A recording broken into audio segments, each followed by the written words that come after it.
नमस्कार मित्रांनो, आजपासून सर्वसामान्यांवर महागाईचा आणखी एक मोठा बोजा पडण्याची शक्यता निर्माण झाली आहे. 1 मे पासून व्यावसायिक एलपीजी गॅस सिलेंडरच्या किमतीत मोठी वाढ करण्यात आली आहे.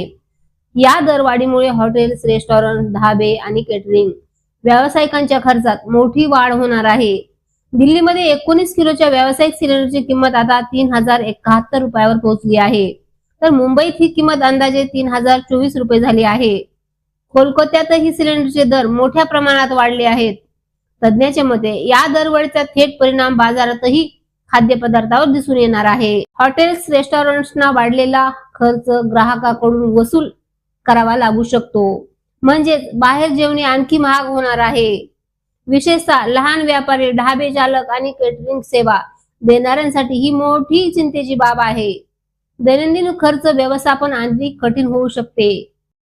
लहान व्यापारी, ढाबे चालक आणि केटरिंग सेवा देणाऱ्यांसाठी ही वाढ चिंतेची बाब ठरत आहे. दैनंदिन खर्च व्यवस्थापन अधिक कठीण होऊ शकतो. मात्र सामान्य घरगुती ग्राहकांसाठी एक दिलासादायक बातमी म्हणजेच 14.2 किलोच्या घरगुती गॅस सिलेंडरच्या किमतीत सध्या कोणताही बदल करण्यात आलेला नाही.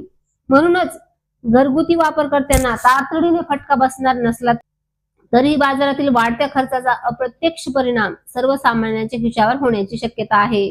आगामी काळात महागाईचा हा परिणाम किती वाढेल आणि अन्नपदार्थाच्या किमतीत किती वाढतील हे पाहणे महत्त्वाचे ठरणार आहे.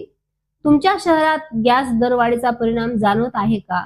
कमेंट्स मध्ये नक्की सांगा आणि अशाच महत्त्वाच्या बातम्यांसाठी तहसील टाइम्सला सबस्क्राईब करायला विसरू नका.